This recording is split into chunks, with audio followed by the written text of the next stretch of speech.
الحمد لله رب العالمين والصلاة والسلام على نبينا محمد وعلى آله وأصحابه أجمعين أشهد أن لا إله إلا الله وأشهد أن محمدا عبده ورسوله أما بعد. Continuing our lessons on emotional intelligence from an Islamic perspective.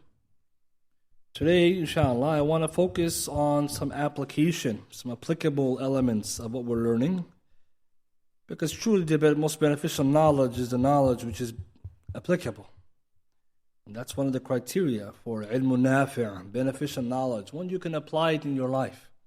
So thus far we've been covering the different components of emotional intelligence. Right now we cover 4 out of 5 of them. So we're supposed to actually go on the 5th one, which is self-motivation. But maybe we'll leave that one for next week. I want to focus, inshallah, this week on applying these ideas in everyday life. Especially because you will then see the value of having emotional intelligence and how it can elevate you in becoming a better Muslim in whatever capacity you're in. And so we'll take case studies, scenarios. I'll give us, say, 5 different scenarios of things that can happen in everyday life and what we should or can do from an Islamic perspective and from the emotional intelligence.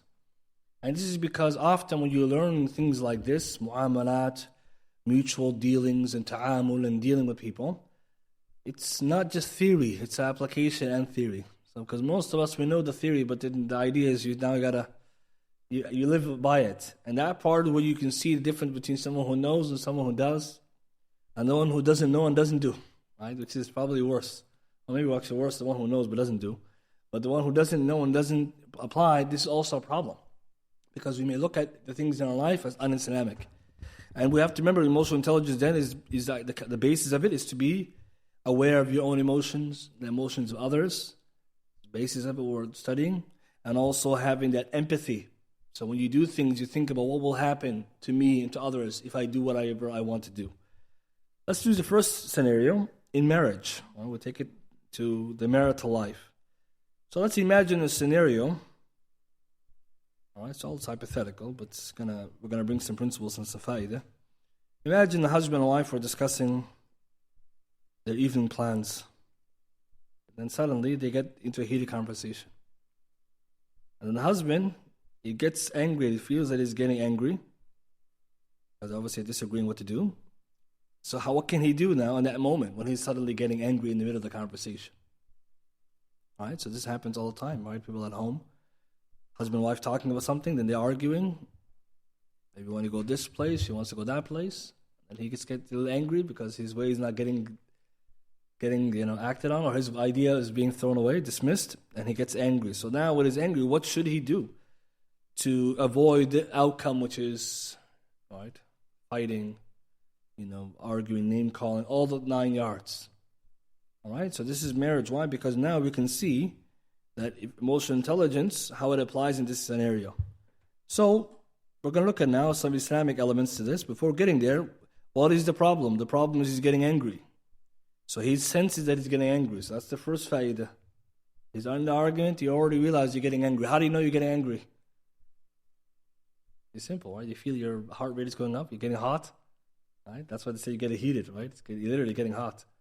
And that's important. These are signals from self-regulation. Some of us, we have no idea. Right? We just get angry, you don't even realize. To someone, then until you explode. That's a bad sign. First, you have to know you get angry. I'm getting hot. I'm getting angry because my mind's also running. You can also notice that you get angry because there's no conclusion. You're not getting anywhere and you're just not happy with that. So once you realize this point, you have to stop yourself. We already studied that, self-regulation. You got to stop. Because Nabi Sallallahu Alaihi Wasallam told us, "La taghdab," don't get angry. And what was the meaning of that hadith? Don't get angry. What's one of its meanings? So we know it doesn't mean just don't get angry, because sometimes you get angry. It means, don't act on the anger and don't get near that what's going to get you angry. So don't get to where you're going to get angry. Or once you're angry, don't act on the anger and stop. And we know the anger itself is a good example because one of the worst, right, of things. Because Nabi Sallallahu Alaihi Wasallam, he told him, "La taghdab." The Sahabi said, thought about what the Prophet ﷺ said, and I realized anger is the worst, and the worst of characteristics, the worst of things, because it can lead to so much evil. So, in the scenario, let's see what can be done.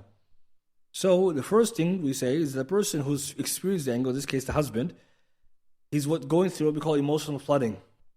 Emotional flooding, according to psychologists, is the influx of great and uncontrollable emotion that may be overwhelming to the person who experiences it. So emotional flooding is like when your head just becomes overwhelmed with feelings. And you're feeling like this is too much, I can't handle this. Especially when someone gets into a heated argument, you never really thought you're going there in the first place. That's why you get so upset. Because if you think about it, we argue all and disagree all the time. But why are we suddenly so angry? Because maybe you never thought we were going to argue. I thought I was going to have my way. Why is this person disagreeing with me? So all this just leads you to flooding. And the flooding happens in your head that you feel like, I'm overwhelmed. When you're in that state, you have one of two choices. Fight or flight. Fight means I'm going to literally argue. Or astaghfirullah, worse, it's actually fighting, right? But arguing, confronting, engaging, or the second one's flight. I'm going to disappear out of here. All right? It's important to know that, brothers and sisters, because ultimately you have two choices. Now, because the person in this example is arguing with his wife, he has to be more careful. Why? Because what is he going to do? Right? He can leave, but how far and to where? And he can stay, but how that's going to go? So here we know that the husband, obviously, should he leave the house? Should he stay in another room? Should he just say, okay, look, I'm angry, I'm not going to talk anymore? So this is what we want to take now in 4 steps, inshallah. Number 1, when the husband feels emotionally flooded, in this example, he has to communicate that to his wife. He has to let her know that he's angry. Or she can tell by his expression. It's really angry. So the husband, because his example now, he's the one we're looking at, what should he do? He should tell her, look, I'm angry right now. I'm not really upset. And that's fine, because communication lets the other person know, all right, you need time. You need a little bit of time to cool down. But if you don't communicate it, people may not understand why you're angry, because that communication allows you to go on to cooling down. Some people don't communicate that, and they just react by doing the flight, just disappear. And disappearing can be also offensive, right? Because we're in a conversation, you just get up and leave. Right? How many of us have experienced that? Someone's talking to somebody, just get up and leave. I'm tired of this. It's very offensive. The other person is going to be hurt. Like, what kind of immature behavior is that? But if you tell them, look, I'm angry now, I got to just cool down a bit. Okay, forewarning, right? That's important. Al-inzar qabla i'dar, right? Right? Give the warning before the excuse. And it's important to be able to do that. That's emotional intelligence, not just get up and leave. Or stonewalling, I don't say anything. I just stand still and just pretend like I don't know what you're talking about anymore. And you stop the conversation. And that's very dangerous. Why? Because stonewalling is one of the 4 horsemen of divorce. Right? According to Gottman in his institute, that's in the 4 reasons you can see someone's interaction is going divorce. Number one of them is stonewalling. Stonewalling is like, all right, no response. Shut down, And men do this a lot. More. Just turn off the switch. Because I don't want to engage anymore. I'm tired. Or maybe you're angry. Just say it. Then that way you can turn off with, your emotions. But if you just don't say anything, or sometimes you get the phone out, you go on the phone, I'm disappeared, even though you're right there. All of this is bad behavior. It's not Islamic either. But you communicating is better. Now the wife should realize he's angry, and what she should do, she says, okay, we should cool down. We'll just talk about it after. But if you don't, where is it going? Gonna go down all the way. Because the person who's angry, what's the next step? So don't get angry, because what's going to come after that is going to be the things that are going to be very bad. The second thing, if a husband is really emotionally flooded and he can't even, discuss, he wants to cool down, where he should go somewhere in the house. And this is the most important key. You shouldn't just leave. Because some people say, and we learn, that when you're so angry, you just get up and leave. Yeah, but you're talking to your wife, you can't just open the door and run away. Right? Some people do that. It's on the highway. Where are you going to come back? You're not going to come back, right? Because that's even worse, because now is what I'm going to come back with. So the best practice is say, okay, I'm angry, I'm going to go sit down on the couch. I'm going to go in the room. You're still in the vicinity. Means I still consider your feelings, but I'm angry right now, I can't talk. So that's why it's better to be close, and that's ideal. Because if you want to leave the house altogether, there is a stage we're going to get to that. But the second stage is you got to cool down in the house. So you're going to sit down right there and just relax. So you're feeling better. Then you say, okay, carry the conversation. And his wife should know that this is cool, because she also has emotional intelligence. So she knows he's angry. And of course, you could tell, right? The person's saying to you they're angry, or they're looking angry. That's the key, to be in the same space. Because you're communicating to your wife, I care about you, just I'm angry right now. So just pardon me, I'm going to calm down, then we can get on with this conversation. Because when someone is angry, it's not necessarily a fault all the time. Sometimes it's just the feeling is coming. So let the feeling subside. But if you make it then the problem.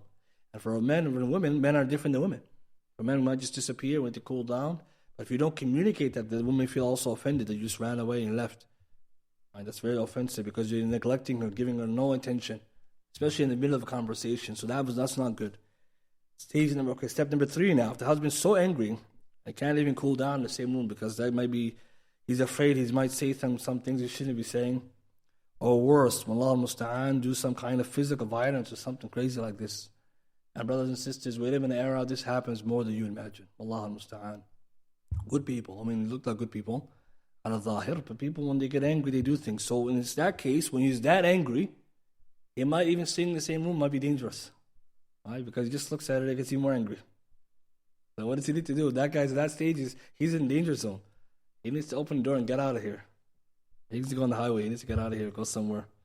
And there's a dalil for this, hadith Sahih Bukhari, hadith Sahl ibn Sa'ad, radiyallahu ta'ala anhu. Once Ali radiyallahu ta'ala got angry with his wife Fatima, and he went out of the house and slept near the wall of the masjid. Take this faith, this hadith. Ali argued with Fatima, he was so angry, Ali opened the door, he left, went to the masjid, he sat down and slept. And hadith continues, Nabi sallallahu alaihi wasallam came looking for him. When he found that they argued, he said, Ya Abu Turab, get up, Abu Turab. And that was his favorite nickname, Abu Turab, because he was sleeping in the dust, and all the dust was all over him. And Prophet told him, get up, Abu Turab, and go back home. He never asked him what you did, what you guys argue with. But the fact they want to take why Ali left the house. That's the point, because some will say that what was the benefit? Imam Ibn Battal, rahimahullah, the Spanish scholar, he writes, in this hadith is evidence that a senior person, a person of virtue, may get angry with his wife, which is human nature. Ali radiyallahu anhu and Fatima. Who's Fatima? Ahlul Jannah. Who's Ali? Also Ahlul Jannah. The top 10, these are top 10s, right? Top 10 here. And she's also top 5 for the women. These are people of Jannah, they're arguing. Even Battali says then, the anger may have caused him to leave the house, and he's not criticized for it. Yeah, I say, Ibn Hajar in comments, Ibn Hajar in Fath al-Bari quotes this. He says, it is possible that the reason why he left was out of fear due to anger that he would behave towards Fatima and a man and not befitting her status. So in conclusion of his speech is that the action of Ali was done in order to calm down the anger of both parties. Fath al-Bari, volume 14, page 88. What's this benefit, brothers? This is the third stage. Ali has emotional intelligence. Especially because he's the daughter of Rasulullah. He can't say and shouldn't do towards her what's not befitting to Prophet ﷺ. Because what did Hadith Bukhari Muslim say? Prophet ﷺ said, Fatima's from me. Whoever upsets her, upsets me. So he got up and left. He sit down and relax. That's third stage. That's when you're too much angry. And if a wife sees her husband doing that, she has emotional intelligence. He's at the third, he's gone angry. Let him go. But sometimes the wife might say, you can't leave. Where are you going? You hope he leaves, because if he's at that stage, you don't know what he's going to do next. You see, and that's why you see most houses, this is the problem. There's no escalation, 0 to 100. We go faster than Tesla, brothers. We go, some people are gone within seconds. And then the next thing you hear is the police. And these are things that only Imam knows. Wallahu bi alim, Allah knows. The things that happen. Sometimes you wonder, where was the escalation? There's no escalation. And so it's actually practical. But Ali's action means he got to that level of anger. But if you're lower than that, you can just cool down. In your house, or you can just go for the masjid, pray salah, come back. It's also a hikmah about the masjid. Now, note, a man should not go outside of his house after an argument and meet his friends. Fa'idah now. Shaykh Faisal Hashidi, Hafidhullah, mentions Fa'idah from Shaykh Yemen. He says, Hafidhullah, it's not advised that a husband go out to his family or his friends out of fear that he will compel to speak to them about the issue that has happened, to seek relief and complain to them. And the end result of complaining is regret, and perhaps he may lead to him developing this habit. And every time he has a worry or concern, he goes out to them to complain. This does not befit a serious man. Here's the hadith thing, that's not befitting a serious man. Differ Masha'i, page 221. Means every time you go out, you hang your friends, say, my wife did this and did that. And every time, you're rijal. That's not correct. Especially now, your friends are thinking, what kind of situation you guys in? And also, what if you solve the situation, you go back home, and your friend's like, these guys got problems, man. And then he comes out the next time, he's fine. Sometimes he's not, but sometimes you may have to go to your friends or the imam or someone to get help, but you do every time. At the end, your friends don't want to meet you either. Like, this guy's a problem. He comes out of his house, he doesn't have anything good to tell us. So there's a faida also that he shouldn't always do the bad habit. That's why it's best to keep it at home. So these are the steps that we mentioned here that the husband can go through. And this is a benefit to show us that there's escalation. Emotional intelligence starts with yourself. So you self-regulate first. Second thing you do, once you know what you're feeling, you take the step 1, 2, 3. And most of the time you can solve it in step number 1. Tell your wife I'm angry. She said, all right, just take it, tell me when you're ready to talk. That's also very considerate because you're telling her, I'm angry, I'm going to talk later. And the woman, your wife will be like, oh, sure, that's no problem because that's a commitment that you're going to talk later. But if you don't say anything, it means I don't want to talk, I don't want to care, don't want to talk about that again. And also sometimes you miss the point that our anger can get the best of us. And we already spoke about before what happens at the end of it, which is we're going to pay the price, right? Usually anger will lead to some things which are regrettable, and we spoke about that. So that's one scenario. It shows you how you can practice. And it doesn't have to work in the house. It can work at school, it can work at work. You can use these same steps. When you're talking to a coworker, it's not going the right way. You say, you know what? I'm going to go for a walk. And walks, actually, scientifically speaking, can be proven to help you clear your mind because the plants emit some kind of, I don't know what it is, I forgot the name for it, and it actually improves your brain waves. Allahu Akbar, Allahu Akbar. And one day, some environmentalist was telling us this. When you go out for a walk, why does it clear your mind? Because it emits something, I don't know what it is, but it goes to your brain waves, it calms you down. Allahu Akbar. So you go for a walk, you go to masjid, come back, a new man. You don't even know what you're arguing about. And that's another thing about men. We get angry fast and we forget fast. You can sit down and you don't realize what was going on. Right? And this exactly shows the difference between two sides of the brain. Brothers and sisters, we should also realize we have two sets of the brain, the emotional side and the rational side. So the emotional one's always firing. Just let it calm down. Then like, okay, back to my senses. Who am I talking to again? My wife? Right? Because in the time you're arguing, you think it's your enemy. So that's one scenario. Second scenario, let's talk about da'wah. Our emotional intelligence da'wah. Imagine the scenario, you're giving da'wah to someone and you mention something that upsets the person you're talking to. And you notice the person didn't take well what you said. What should you do? Imagine you're da'wah to someone about Islam, you want to become Muslim, you said something that you didn't realize is offensive to them. And you see in their face they're disturbed or they're upset. What should you do? So in this kind of scenario, the da'i, he needs emotional intelligence because he's calling to Islam. هو يدعى إلى الإسلام. He's calling to Islam. So he needs to be the best example. So what you should do is you should figure out what you said or ask if you're not clear. It's just found. Explanation. Please, you look upset. See something wrong? Right? Investigate and explain. Because if you see on their face they're upset or you notice they don't want to engage anymore.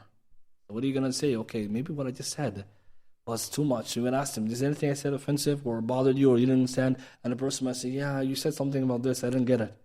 And then you have your chance to correct it or re-explain it in a better way and the person comes down. Because at the end of the day, people are sensitive when you give it da'wah. Especially because you're calling them the truth. And sometimes they're not using their aql, their rational mind. They're using the emotion or their background and it becomes emotional. Let's look at Hadith Anas bin Malik, Hadith Muslim. One day a man came to Rasul sallallahu alayhi wasallam and he said to him, Ya Rasulullah, ayna abi? Or Ya Rasulullah, where is my father in the hereafter? فقال عليه الصلاة والسلام في النار. The Prophet said, your father is in the hellfire. فلما قف دعاه. When the man walked away, he was kind of disturbed by that. Because obviously his father. He wanted to know what his father is so he can make dua for him. He's in Jannah. But he heard he's in hellfire. Nabi Sallallahu called him back and said, Inna abi wa abaka fi an-nar. My father and your father both in hellfire. Hadith Muslim, Hadith 203. And so here, what we take from this, the Rasul Sallallahu when he noticed that, he didn't let it go. He noticed the man was disturbed a little bit because obviously you weren't expecting maybe that answer, right? I mean, and who's going to be okay with that answer? Sometimes it's not what you're saying also, it's how you say it. But the man asked, the Prophet gave him the answer. Because sometimes the Rasul will say, ask me anything and I'll answer you. So then the man raised his hand and he got that answer. It didn't sit well. The Prophet consoled him saying, my father and yours in Jahannam. So we're both in the same position. Empathizing. And that's a tool of empathy. You bring yourself into the situation. So here, Imam Nawawi comments in his Sharh, Sahih Muslim, this hadith proves the Prophet's excellent mannerisms and good dealings لتسلية باشتراك في المصيبة, by him consoling the man by also putting himself in the calamity. Just like you can, he said, just like he can't call his father and make dua for him because he's died a kafir, me neither. When you grieve with two people, it's okay, right? No, when you're by yourself, that's what's sad. When someone tells you, hey man, I lost my job too, you're like, oh man, I'm the only guy who's getting fired. Even though we don't have a job, we're both smiling.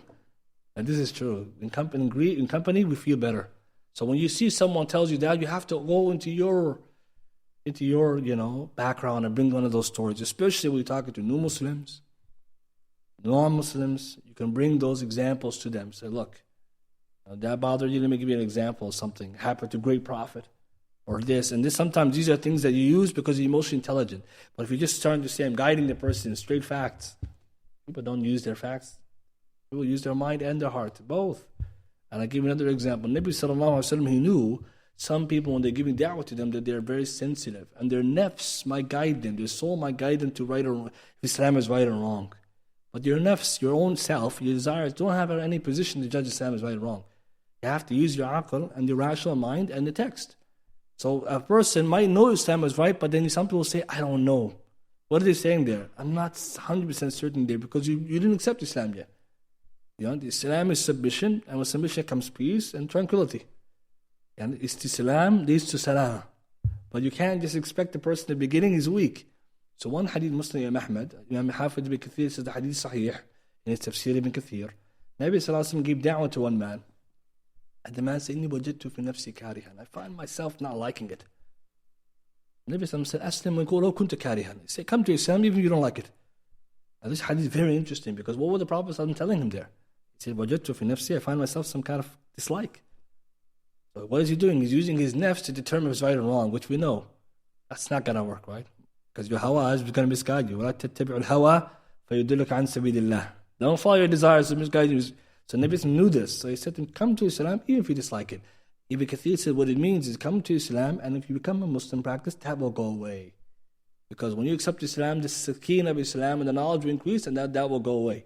But your doubt alone or your feeling is not hujjah against Islam. إِنَّ ظَنَّ لَا يُغْنِي مِنْ حَقِّ الشَّيْءٍ. So sometimes when you know that, this is proof in this hadith that sometimes you can push back when someone's hesitant about accepting Islam.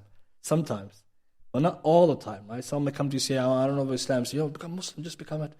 No, sometimes it's okay, listen, you want to look into it, no problem. But some people, if you realize, he's saying that because maybe you answer all these questions, he's still telling you that. That one's telling you, that guy it's not here anymore, it's here. He's really, what he's trying to say is like, I don't know, when I become Muslim, I don't have any people to hang around with, my family, what they're going to say. These are things that are going through his head.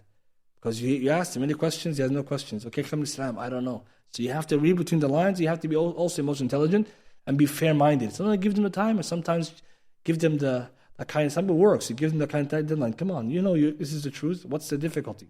But we also want to pay attention to how the Prophet, every time someone talked to him, he gauged them. So he gauged them. This is the da'iyah, emotionally intelligent. Sometimes, wallahu al-musta'an, online we see a lot of da'wah. Sometimes it's iron-fisted, strong-willed. It's too much. I almost can't compel everyone to take shahada. At the same time, sometimes you can guide people, but then we don't offer. Happened to me once. Someone comes to you, they answer a very good question.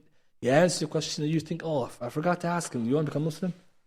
Right? Because the person accepted everything you're saying. You should ask, okay, you want to accept Islam or not? But what you want to do is you want to be careful, case by case. Because the da'iyah reads the person. And this is important because some people, you will see their arguments or their reasons for not accepting Islam are not intellectual, they're emotional. So you have to be giving them their support. Like, what are you worried about? Someone could say, my family kicked me out. Don't worry, I can house you. I know someone who can help you. That's a huge relief. Why? Because that will give him the encouragement. But if he didn't know that, I want to mention a qissa Imam Ibn Kathir, Imam Ibn Qayyim, rahimahullah, mentions in the Hidayah to Hiyara, when he one day said, argue with a Christian priest or pastor, and I brought everything clear to him, Islam, I told him, become Muslim. He said, the only reason I'm not going to become Muslim, he said, if I become Muslim, I'm going to become an ami amongst you guys. I'll become a layperson. Right now I'm a scholar amongst my people. I'm becoming an ami. I don't know fiqh, I don't know nahw, I don't know nothing. How am I going to make money? Ibn Qayyim was so shocked. Look at his saying. It's the money, brothers, and status. Nabi Ibn Qayyim said to him, first of all, you think Allah subhanahu wa ta'ala, if you accepted Islam, is going to leave you poor and needy? Right? He's already still done. Shaitan brings this. This is exactly the point. Shaitan brings you those things. He's getting all this money now. He's a pastor upon batil. But if I become Muslim, I'm ami. I don't know knowledge. I can't teach like you. So Ibn Qayyim said, what do you think? If you accept Islam, Allah will leave you poor and desperate? And Ibn Qayyim said, even if Allah did, you get Jannah after. What's the problem? But he didn't accept. See? And Ibn Qayyim talks a lot about these stories about what happened to be argued with big rabbis, big ones, silence them. And then what is left? These things. Even one hadith, it's authentic hadith, Nabi Sallallahu argued with the Christians of Najran. And what was the reason why they didn't become Muslim? Prophet Sallallahu said in this hadith, I know why you're not going to become Muslim. It's because your love for the pork. It's one of the reasons he mentioned. Imagine, brothers. Nabi Sallallahu said, I know that one reason you're not going to become Islam.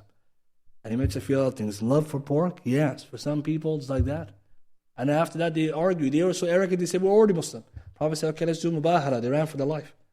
The Prophet said, if I made mubahara, the whole valley would fill a fire. The whole neighborhood. They ran for it. The Prophet went home, got his family, they ran away from it. Surah Al-Imran, tafsir the ayah. They ran for it when they heard this. But the Prophet mentioned that. You know why you're not going to become Muslim? Because of this. And some people, it is that. I can't listen to music, I can't eat pork, I can't. Something they say, what's that? And even as Muslim, become Muslim and do that. Sin. You're a kafir.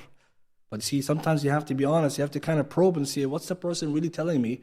Because what he's saying is not maybe one is not really what he's saying. Right? The person is telling you something, but really saying something else like, I have a good job.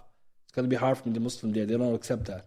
So you have to kind of give them that strength. So this is such a powerful tool, because if the da'iyah thinks that da'wah is only straight facts and information, that's not the case. It's also the building the proper answer, like creating the proper answer for the proper conversation. So always when we're doing da'wah, brothers and sisters, let's be mindful of the conversations we're in. That's emotional intelligence. Another example now. Let's look in the third example.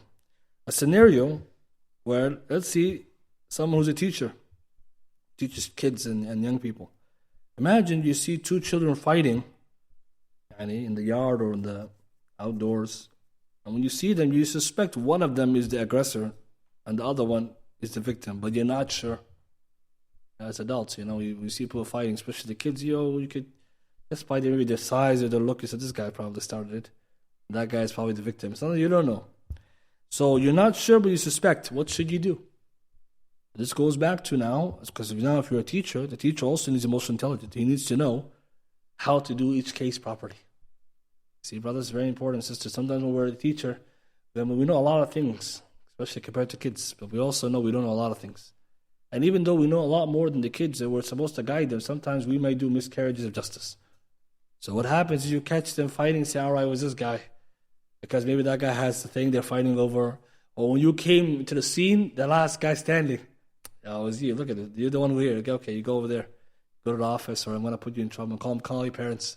And you don't even know the other guy who ran away, the aggressor who started it. And kids are clever because they know when it's time to run. Right, they're way ahead of us. So sometimes what happens is that we may be caught off guard. So what can we do? We have to be emotionally intelligent. What was the rule we took in the class? There's no inkar qabl su'al. There's no detesting without questioning. So what do? We caught them, come. What happened? Okay, this guy did that. Call the other guy. You come here. What happened? Both of you are going to be in trouble. We're going to solve it. But if we just say, that guy, look, man, he has the thing. He's out of place. The other guy's not. No, because then we're going to be guilty. Because what if he's telling the truth? And the other guy's lying. We don't even catch the other guy yet. The other guy's not there. And then later he goes home and tells his parents what happened. And your parents are on your case. And you're going to be like, well, what happened was you have a bad story. And then they're going to be like, you're supposed to be the teacher. You're like, yeah, you're right. I'm supposed to be the teacher. I'm looking at a teacher right now. So what we should do always, even if it's kids, had to have justice and say, come, what happened? And now a dalil to show us that the ulama and Sahaba, they used to be this way. Nabi Sallallahu Alaihi Wasallam, we know, Sahaba, they were also men, but they were fair. And I want to mention this point because sometimes we get out of hand ourselves. We're not actually doing the best judgment, not because we're not capable. That when something's happening, I'm already stressed out because it's out of the ordinary. They're fighting. Oh my God, and now it's a big problem, subhanAllah. So I'm already stressed. So what happens? I react. I don't respond. Reaction versus response. Response is, I'm the teacher. I know this. I've seen this before. And react is, you're fighting. Why are you fighting? All this problem. You make it worse. Here, Hadith Athar. Imam Ibn Tabari, he brings in Tahdhib al-Athar. It's a narration, Sahih Isnad. Number 1667. One day, Sinan bin Salama, he said, one day, him included, he said, we were children at the time of Umar bin Khattab radiallahu ta'ala. And he said, I was with the children and we found an unripe date that fell from the tree. So, as kids, we're fighting over it. And then Umar bin Khattab came and the kids ran for it because they feared him. And I was the only child left. He's there and left alone. The rest ran for it. He has the date in his hand. Umar came to him and said, so he looked at me and I said, Ya Amir al-Mu'mineen, this is a date that fell off the tree. It was blown off from the tree. So Umar said, let me see it. And he brought it out because the child was hiding it. And he said, he looked at it and said, you're right. And then the kid said, you see the other kids who ran away, right? That if you didn't come out, they would have come and stole this from me. They're trying to steal it from me. But when they saw you, they ran for it. Now look, his story, it could be right, it could be wrong, but he's explaining. The other guys are not there. So what did Umar do? Umar said, he walked me back home to my mother. What else? What's the problem? He's not going to be, I don't know, we have nothing else to argue here. But this, in fact, he's dealing with a child like this. Amir al-Mu'mineen, he has the whole ummah to worry about. 2/3 of the known world that is under his control, but he has time for this. And this is important to show us how we should be, because that's emotionally intelligent. Because what would be worse, you say, look, this date you probably stole it, let's go, I'm going to take your mom, and we'll tell her what you got. And then the kid's going to say, I didn't do it. And when parents and the children, we already know how it works. You go to a parent with a child always going to be defended. So you don't even have any weight over there. You shouldn't go to the lawyer. The mom's the lawyer, the dad's the lawyer, you're done. She's going to say, who? You tell my child's lying? Then you're like, okay, now I'm being worse. So you always have to either believe the child or you prove a better story. Sometimes may also what happened, the child might cry. Many of us, that's it. If he's crying, he must be a victim. But what does the story of Yusuf tell us? What did they do? The brothers of Yusuf? They came to their father, at nighttime crying. Imam Sa'di in his tafsir says, evidence, crying doesn't mean always you're innocent. Crocodile tears we call it, right? There we go. Right, the brothers. He said that the judge can't base on that. Everyone goes to court crying. Yeah, you know you're going to go to jail. That's why you're crying. Right? And sometimes the person who's crying is a guilty one. Because they know that. So sometimes we get overwhelmed. Oh, he's crying. This guy's miskin. Look at him. And sometimes we make judgments that are not right. Like, he doesn't look like he's doing any harm. It's those unassuming kids who tend to do a lot of harm. From my experience, unassuming kids who are the one you don't know until you see. Right? And it's very important that we also be fair. And sometimes you can see this etiquette with children. Right? Forget about criminals. And most intelligent behavior also allows us to protect ourselves from other possible criticisms. Because even if the child was lying, Umar keeps his integrity in place. I believe the story based on the Zahir, the Qarina is clear. He has it with him. He said it fell off the date, it fell off the tree. He picked it up. That's a sound story. So it doesn't harm him to accept it. But imagine you say, I don't believe you. Now what you're going to do, you're making a mountain out of a molehill. It's just a date. At the end, what's the hukum shari anyways? The date that falls off the tree. It's halal, and whoever finds it's his. So who cares? Just take it. Sometimes you're disputing, no, it's not yours, just a date. Sometimes you have to put in, sometimes I found a pencil. Pencils, luqata, anyone could take that. Right? So, but if someone's nice pencil, it's different. But you see, sometimes we have to also be aware of this because sometimes you might notice as a teacher, we forget that we have to do better. We have to be better. So that's a great example for the teacher. There's so many examples the teacher can have of emotional intelligence, even how they explain things to people. Another example we gave before, when explaining something halal or haram, right or wrong, you have to explain it in a way people can understand. We gave many examples of before. Nabi Sallallahu Alaihi Wasallam, the young boy he asked to commit zina, Prophet explained to him nicely. That was very emotional because now he's responsive. The Prophet is responsive, not reactive. The Sahaba, they were very upset. And that's from the ghayrah for the deen. So they started criticizing. The Prophet said, bring him closer. Explained it. He walked away, never again thinking about that. Responsive behavior is, no problem. I know what to do. And even if we don't know what to do, we'll figure it out. But reactive behavior is like, this guy did something wrong, I did something worse. So the principal's going to come and apprehend and discipline both of you. So these two are both trouble, the teachers and him, because the teacher has to be one, and the children also will see from that example, mirror the behavior. Look how he dealt with me, and look how he and someone else dealt with them. Let's give another example now. In the masjid. Right? The masjid had a lot of things happen. So we need some emotional intelligence. So let's say you're inside the masjid, you see your close friend, you give him salams, he doesn't reply. And you get shocked or annoyed. That's really offensive, right? You get salam alaikum to someone, he didn't reply to you. Why? Why is it so offensive, guys? Haqq al-Muslim, Muslim sitta, right? 6 rights over Muslim, another Muslim is 6. Right? Then, right? Naqitu wa salam alayhi. When you meet him, give him salam. So if someone sees you and walks away, no salam, oh no, that's a violation. And unfortunately, in our community, we're doing a lot. Walking by people as if the guy is not Muslim. What am I, innovator? Wicked doer? What is this? Where's my salam?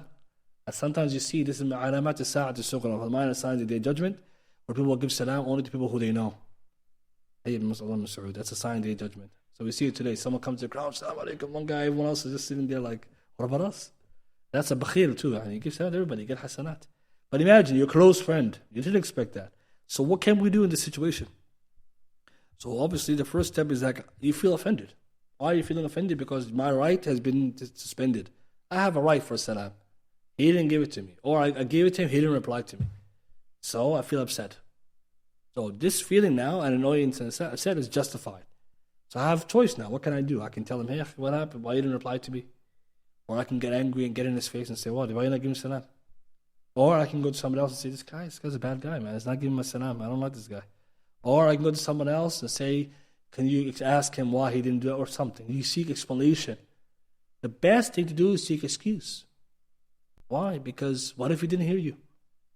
What if he's absent-minded? He has a calamity. He's himself. He's in his own world. Is it possible, brothers? Yeah, someone comes to masjid, he's somewhere else. He didn't give you salam because maybe a big calamity happened to him. Or, like something even more practical, you give him salam and he actually didn't hear you. That happens a lot, especially if you were in a group of other people. So if you make excuses for your brother, you're always safe.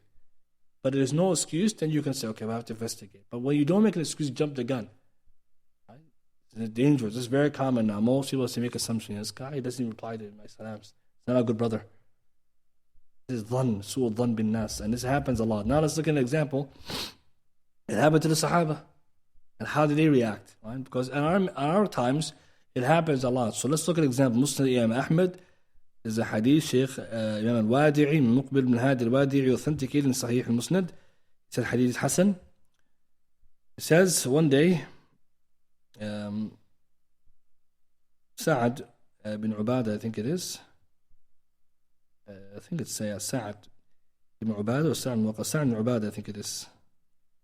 So Sa'ad radiallahu anhu was with in the masjid, and he says Uthman passed by. And Uthman radiallahu anhu passed by, so I gave him my salam, and he looked at me in the eyes, and he didn't say anything, and he walked away. Okay, so then Sa'ad said, فَأَتَيْتُ Amir al-Mu'minin Umar al-Khattab. I went to Amir al-Mu'minin Umar al-Khattab, and I told him what happened. I gave him salam, and he says, and he did not reply to me. And so they called Uthman. Umar called Uthman and said to him, Uthman, why did you not give back his salam? And Uthman said, Wallah, I never heard him say salam. And he said, I swear by Allah, I did give salam. And then Uthman, when he realized that it actually happened, he said, you're right. Astaghfirullah wa atubu ilayh. Right? I seek Allah's forgiveness, I repent to him. But the reason why I didn't reply to you is I was overwhelmed by thinking about a hadith of Rasulullah. They told him a hadith, a very powerful hadith, hadith dua of Dhunnun, Yunus alayhi salam. Whoever says, La ilaha illa anta subhanaka inni kuntu min dhalimeen, I'll answer your dua. That's the hadith Uthman came with. He said, this hadith came to my mind when you gave me salam, I forgot what you were saying. That's a great excuse, right? You can't say nothing about that. You get fayda. They don't need anything after that. But look, how Uthman, his status, he will never be someone who doesn't give you salam. See? So an excuse there, so Umar called him to ask. And he didn't go to Umar except to get that explanation. But imagine Umar say, he didn't give you salam? Let's go on, tell him off. What's this? You don't give salam to people. And this is how most people have problems nowadays. I didn't give him salam. Go to the next guy, he said, I give you salam. Yeah, happened to me one day. You make it worse. And then both of you like, yeah, this guy's a bad guy. And what is it about? No, at the end, there's a story for so long. It started with the salam. Then now you have 9 yards, all the history about this guy, what he did to you. Brothers, this happens in the masjid all the time. Other examples can also include when we're inside the masjid and we're not, for example, treating people nice in terms of respecting them or distracting them or any other thing that could happen in the masjid accidentally. So go back to emotional intelligence. If you, for example, Uthman was in the place of Sa'ad in this hadith, of course Uthman would also like the benefit of the doubt. That's the principle of charity. In Islam, we know we have to always give each other excuses. Take excuse and udhr for your brother, especially when you know that about khair. And that's why Ahl Sunnah wal Jama'ah, we're arhamun nas bil khalq, as Ibn Taymiyyah said. We're the most gentle people and merciful to the creation. You have to be this way, especially with your brother. He didn't give salam. Come on, you know him too good for him to do that on purpose. But sometimes what happens, what's in our heart of other bad things, the shaitan brings us. Yeah, I'm gonna paint a picture of him, and then later on you're gonna keep looking, because if you look, you'll find. Right? And that's why it's important not to allow ourselves, our mind to run, because we're looking for things to add up. It's just, he has a good excuse.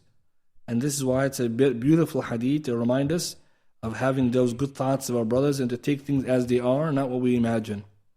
Let's give another example now. Someone's on the road now, on the way to the masjid, right? Because when it comes to driving and Islamic etiquette and emotional intelligence, there's a lot of that that's needed. And let's give the example now. Someone, you or I, are late for Salat al-Jumu'ah. And you're on your way to the masjid. You thought you're going to make it, but then, as you know, Toronto, it's unexpected traffic. Somewhere out of nowhere. So now you're late. And then when you come to the masjid, especially our masjid, the parking lot is full. See, now you're thinking, what did I do to deserve this? I came early, I'm late, and the parking lot is full. So now I have a choice. I can just go double park in front of the other brothers, or I go park somewhere far away and miss most of all the Jum'ah as a khutbah. It happens every day, guys. People are doing this every day. They have a choice. You park far away, you miss the Jum'ah, or part of it, or you just get the Salah. Or you double park and you get the whole khutbah, mashallah. It's not like a guy who's double park is going to come out fast anyways. We know, but this happens on a daily basis. This is where emotional intelligence, sometimes we see the missing in the community. Because you come into Salat al-Jum'ah, why are you harming people? So what can a person do, and what should he do, and why? So we know the right answer. He should not double park. It's wrong. It's harmful to others. Right? It's also probably illegal, right, to do that. And you don't know the hal of the person who needs to get out. That person could have a tight schedule to go back to work, and you made them late, to which they get reprimanded or possibly even get demoted or something. It happens. Some jobs are very strict. But you, mashallah, you want to catch the Jum'ah. Niyyah tayyibah, right? It's a good niyyah, but amal sayyi, or bad action. So brothers and sisters, what we take from this is not correct. But if you look at Jum'ah, every time you see this happens. What did the ulama say about it? And let's bring the principle to help us never do that again. Shaykh Ibn Uthaymeen, Sharh Riyadh al-Salihin, and I advise every brother to read that book. It's in English now. Riyadh al-Salihin, Shaykh Ibn Uthaymeen, all 6 volumes, Dar al-Salam print. It's in PDF too. That's one of the best books you can read in explanation of hadith. Gold, brother, it's gold. Ibn Uthaymeen used to read after every salah explaining it. What he talks about in there, of the benefits in our time, from the hadith Riyadh al-Salihin, you can live your life based on that. It's a lifestyle book. It tells you how to wake up for Fajr and how to do this and how to do that. And it's like someone is telling you the hadith and applying it. It's a very beautiful book. It's beautiful. And Awam will love it if you read it to them, especially the explanation. He says in there, you find some people nowadays parking their car in any place, whether lengthwise, vertically, or horizontally. I think Saudi they have the problem too. And say they don't care if the place is tight or spacious. And this is not from the characteristics of the believer. The believer is the one whose heart is aware of the feelings of the people. Look what he's saying, the believer. And the Shaykh is taking this all from where? He's going to the hadith. It's coming from the idea of the hadith about the road. When the tariq has haqq. So from that hadith, right? When Imam Ad'an al-tariq, sadaqah, remove the harm from the street, sadaqah. It's coming from those hadith. We all know. Right? Because we know the Prophet and the Sahaba, they came to and said, we sit in the road. The Prophet said the street has a right. So what is the street's right? Did he explain? So his Shaykh is explaining those kind of hadith. And he says, the believer loves for the people what he loves for himself. Alright, the most intelligent. How can you, he said, for example, park your car in the middle of the street, not caring about making the street narrow for the people? Sometimes the car blocks the street. Okay, that's really bad. I don't know. We don't do that here. We don't block the street.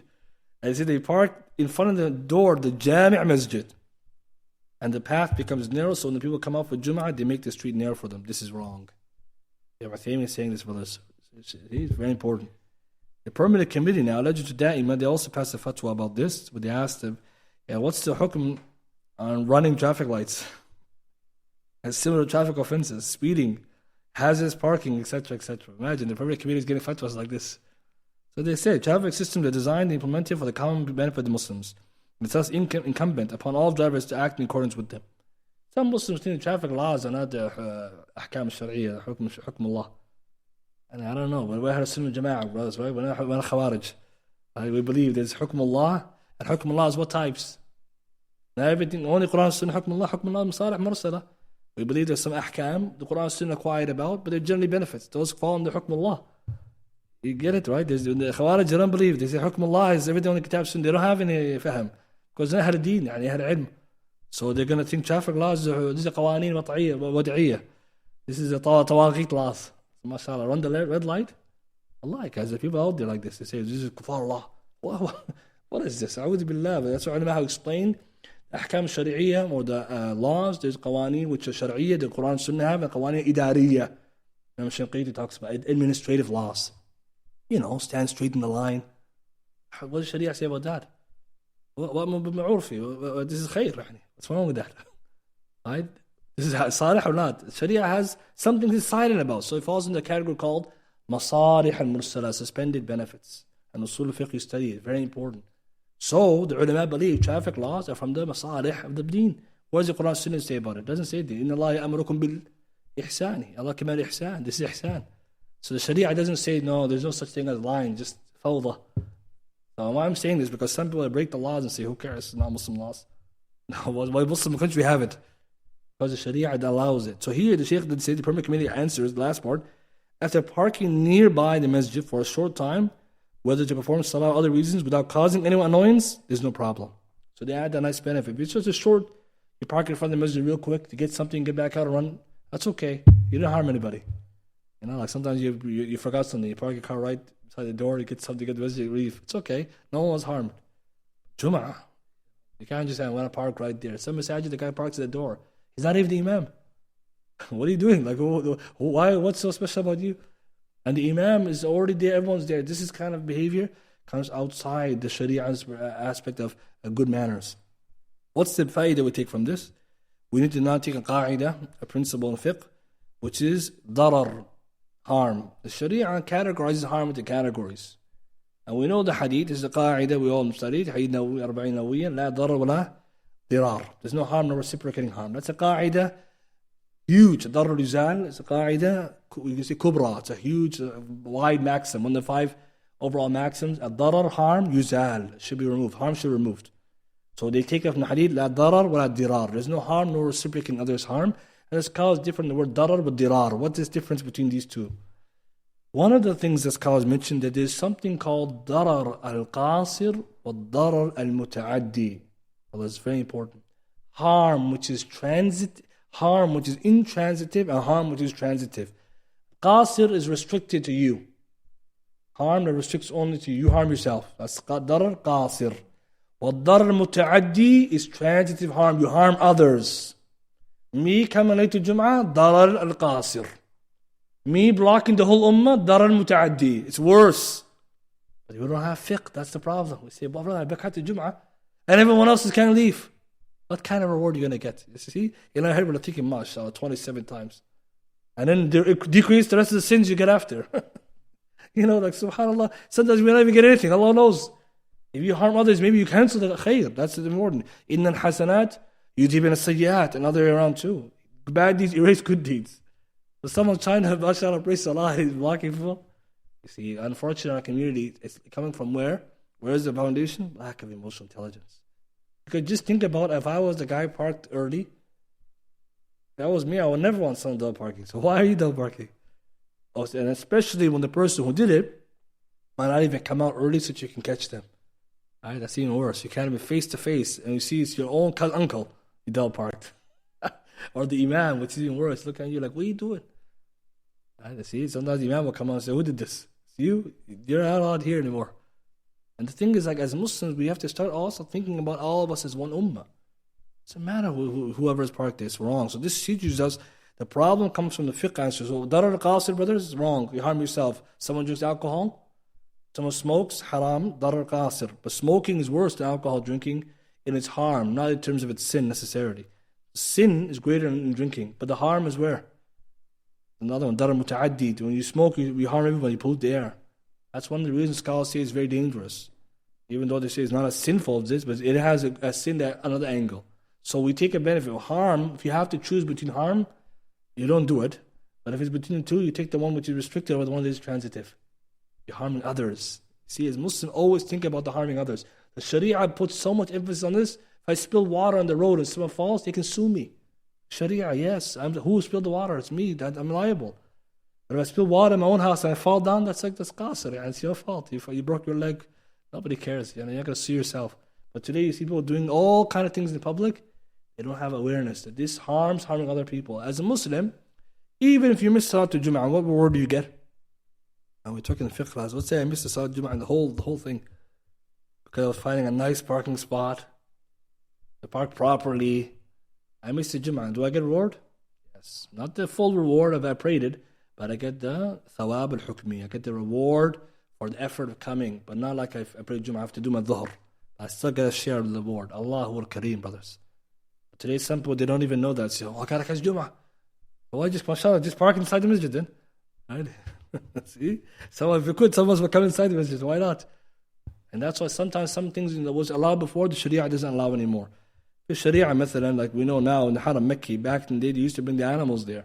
You can go make tawaf with a camel even. But why can't you do tawaf with the camel anymore now? We already know better. You can. You get forget a camel. You want to bring a car, it's very dangerous. I mean, the wheelchair is dangerous for some people. Right? You come with a little car, you're going to say, I'm following the sunnah. Not anymore. With the wada' changed. And Nabi Sallallahu Alaihi Wasallam, guys, I want to take something from that one. Hajj, Nabi Sallallahu Alaihi Wasallam, 100,000 Sahaba were there, right? And he told them, Hey, Abdul bin Abbas, he came to Hajj, everyone was there. The Prophet told them, Khudu anni manasikakum. I think Abdul Abbas, everyone Sahabi. He said, take from me your Hajj rights, right? Everyone's watching. The maximum number, 100,000 Sahaba were there. That's the highest number scholars report. Imagine 100,000, everyone's watching step by step. Ibn Abbas, he narrates that the Prophet ﷺ is on a camel. And he's walking slowly to show them the Hajj rights. They're literally walking with him. He never pushed anybody, never hit anybody, never stepped on anybody's foot, none of that. Imagine, Nabi ﷺ is walking slowly, everyone's around him, he's doing the rights without harming anybody. 100,000 brothers. And he mentioned specifically no pushing and no hitting. Allahu Akbar. لَقَدْ كَانَ لَكُمْ فِي رَسُولِ اللَّهِ أُسْوَةٌ حَسَنَةٌ. Amazing. Today we know there's more than 100,000 haram, but when there's no one there, he's still hitting somebody for no reason. You see someone just it's like meters apart, he just has to hit you when he comes by. For no reason. Like, why? And sometimes you hold your head and say, look what happened to us. We get to this level where the Prophet ﷺ gave them reasons. Imagine, there's a reason why to come close, and he's not even pushing them to say, get away, let me show you. Slowly walking. Allahu Akbar. This is what we need to be. Nabi ﷺ was the most careful, the most greatest example. Tell you, brothers and sisters, no one in history can compare to him. Nobody. You can't bring anyone like this who is that concerned about these kind of things. And one more example I want to talk about, and we'll end with this, is an example for online behavior. Emotional intelligence is online behavior. And this is when you are online, you hear something negative about your fellow brother or sister. Happens a lot, right? You go online, someone you like, a sheikh you know, or a brother you know, and someone's saying something bad about them. This person maybe you listen to, it could be a speaker who you know to be upon sunnah, salafiyya, proper deen, or it could be a respectable person. But you hear now somebody said something online about them. And you know you don't believe it because it doesn't sound right. The person did this and this. So what should you do? Right? Should you believe it or investigate it? So if we have emotional intelligence, well, we know I know people out there can say things to others with lies. But if it was me, on the same position, I would not like people believing random rumors. Right? يَا أَيُّهَا الَّذِينَ آمَنُوا إِذْ جَاءَكُمْ فَاسِقٌ بِنَبَإٍ فَتَبَيَّنُوا. في رواية فتثبتوا. Or you believe if someone comes with a report, a fasiq, a wicked person brings you a report, then verify it. So right now, for example, if someone came to you and said, this random guy said this about you, you'd be like, why is that guy saying that about me? But also, you'll be more upset if the person telling you believe that. Like, you know me, I don't do that. And then the person who heard you might say, I don't know, man. So that's why as Muslims, we have to have that principle. Okay, no. The person that we know is good, upright, and someone said something correct, we have to investigate. And we don't just take signs, we know what we know, and we have to investigate to make sure. What dalil? Hadith Bukhari, Muslim, Hadith Jabir bin Samura, radiallahu anhu, and Hadith Sa'ad bin Abi Waqas and Umar. The people of Kufa, so Sa'ad was in charge of the people of Kufa in Iraq when Muslims got to Iraq. So Sa'ad was the Emir. So Sa'ad, right, when he was in Kufa, some people were complaining about him. And this complaint reached Umar al-Khattab. So Umar radiallahu anhu then dismissed Sa'ad out of his position and replaced him with Ammar bin Yasir. And the reports of complaints were coming that he's not running the province or the region correctly. And we're going to see what they were complaining about. So Umar immediately removed his place to bring Ammar to investigate with Sa'ad what's going on. And scholars say that's a benefit that the Emir can decide whatever benefit he thinks to remove someone and put someone in his place if he thinks a maslahah. Like Nabi Sallallahu Alaihi Wasallam, we know also demoted Khan Murid one time. Not demoted, remove this position, put someone in his place for maslahah. Just allow for the ruler to do that. But what was Umar's objective? I gotta find out what's going on. He wanted to figure out. So he then called for Sa'ad to come all the way to him. So Umar came to him and said, Abu Ishaq, this is the kunya of Sa'ad bin Waqas, these people are complaining that you don't pray properly. Imagine the complaint. You don't pray properly? Sa'ad, anhu, top 10 was someone saying he doesn't pray properly. Imagine today we'll be like, this is ridiculous. In fact, maybe in today's time we'll say, I don't know, what category is that? Criticism. So Sa'ad, when he heard this, he told him, Ya Amir al-Mu'mineen, I prayed the same way Rasulullah sallallahu alaihi wasallam taught us to pray. I never reduced anything of it. I used to make the first 2 rak'ah of Isha longer and the last 2 shorter. Umar said, Abu Ishaq, this is what I thought about you. This is what I thought. Now what's the fa'idah of this? Ibn Hajj al-Fath al-Bari brings the fa'idah. The one who accused him was a jahil. He thought all the rak'ah salah to be equal length. That's evil is. Criticism of someone who doesn't know. What is he criticize you? Something which is not ilm anyways. Nabi Sallallahu prolonged the first 2 rak'ahs, right? And he shortened others. So Sa'ad, when he told Umar, said, that's what I thought. And he said also, I prayed atam wa akhaf, short but perfect. Short means not too long, but my arkan are perfect. Ruku', sujood, perfect. Because someone thinks Sa'ad does not pray properly? What is this going on here? And it also came from his son one day. One day his son saw how he prayed. He said, yeah, Abati, when you pray at home, you pray long. Here you pray short. He said, short but perfect. Because the Prophet I used to see him pray, used to pray short. Short means, relatively speaking, easy for people, but perfect. When you pray by yourself, you say, pray as long as you want. It's a faqih. And this is fuqaha we're talking about. But the criticizer, jahir, he had a wrong idea. Then they continued. What else was the issue? And finally, we know the end of the story. Sa'ad, he made dua against the man who accused him, and the man is finished. Because Sa'ad bin Waqas, we know, dua mustajab. You guys know that Sa'ad, his dua is always answered. You're done. Even Umar Khattab one day was scared of Sa'ad. Because him and him got in the issue, and he said, don't make dua. Because Sa'ad makes dua, that's it. Allah answers it immediately, brothers, immediately. And there's a narration authentic one day in Mustad al-Hakim. Sa'ad bin Waqas was in the marketplace, and a man was there, he cursed Ali. We know this is against the manhaj al-Sunnah wal-Jama'ah. Ta'an al-Sahaba, absolutely unacceptable. So Sa'ad just made dua right there on him. He said, as soon as he finished, that camel came out of nowhere and trampled that man to death. Right there in the suq in front of everybody. So Sa'ad was so shocked, he went to the masjid, made dua, praise Allah, freed his slave, he said, I'm never going to do that again. Imagine, he was going to just die right in front of him. Very important. This is dua, the power he has. So Sa'ad made dua against the man. At the end, the man became makhdhul. He became humiliated. He used to harass the little girls in the street, and the hadith mentioned. Old man in tariqah, nothing. Because he's accusing Sa'ad of not praying properly. But what's the fa'idah I want to take? Not the whole story. The fa'idah, the hadith, a lot of benefit. Ibn Hajj's explanation. When Umar heard about Sa'ad, what did he do? Confirm. Sa'ad, we know, Sa'ad's in Jannah. Nabi said this, right? Let me go ask him. He asked him, Ibn Hajj's Fath al-Bari, وَاعْتِذَارِ مَنْ سَمِعَ فِي حَقِّهِ كَانَ مُيِسُوءُهُ.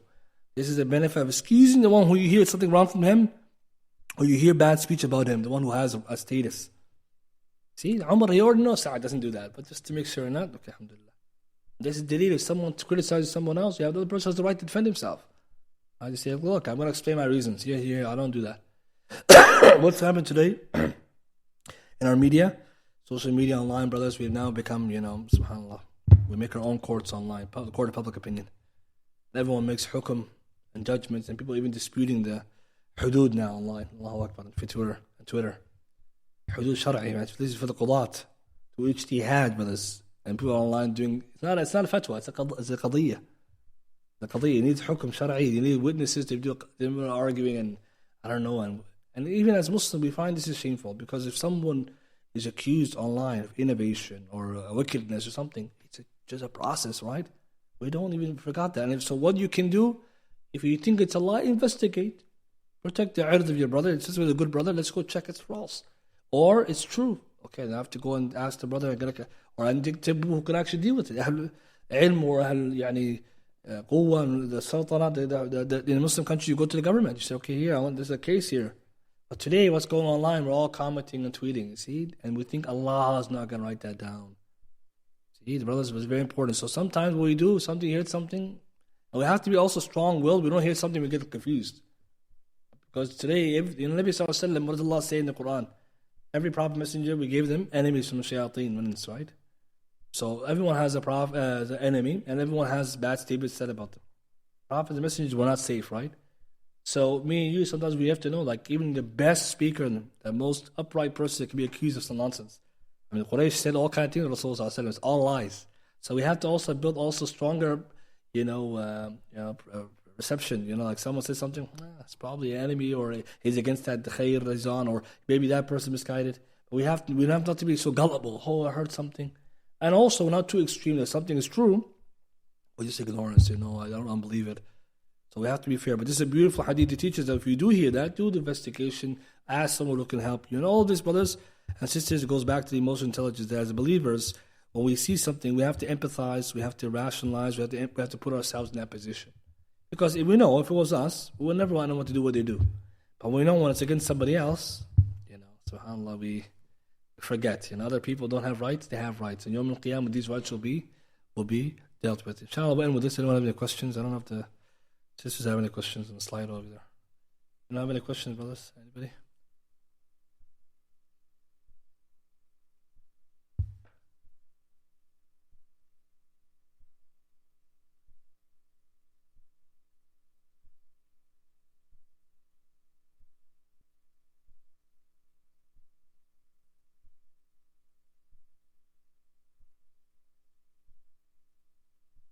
So brothers asking, it's obligatory to investigate. But so the thing is, if you don't believe it, you think it's wrong, you just ignore it. It's not going to bother you. And sometimes that's what many of us we do. So I don't believe that. Because I don't have a proof, I didn't hear anything, or I don't want to hear it. But sometimes if it's something rational, you want to make sure that it's not true. But sometimes what happens is you cannot, for example, believe it's true, and you never investigate it. Or you believe it's false, and there's a lot of maybe proof that could be right. Sometimes if one guy said it, but let's say a lot of people are saying something. So what we need to be fair. Allah says for the thabba, to verify. And this is especially because even when we know something is probably not true, as human beings, it still lingers in our mind. Right? In the back of your head, like, I don't know, man, this guy probably did it. Maybe he did it. And this is very dangerous. Because what happens? Your mu'amalat will change with somebody, your dealings, just based on that. Because our thoughts, our statements, our actions are all aligned. So what you do, you get to clear the air. Is it true? It's not true. Okay, he says it's not true. Or I found out the guy who said is liar. Okay, I'm cleared. And that's why Umar, he wanted to make sure that Sa'ad, who he appointed, there's nothing like that. So now Umar is calm now, alhamdulillah. But sometimes what happens, you're walking around with, and it's not correct, it's not nice. Especially someone who you look up to, you don't want to have those kind of feelings. So I would advise we do our homework and ask someone who more knows better and to get to the bottom of that. Or just ignore it because you know where it's coming from. Maybe it's coming from a fake news. Or somebody made it up, like that kind of thing. But it's not good to just ignore it because it doubts eat into you slowly but surely. Allahu A'lam. You have any questions?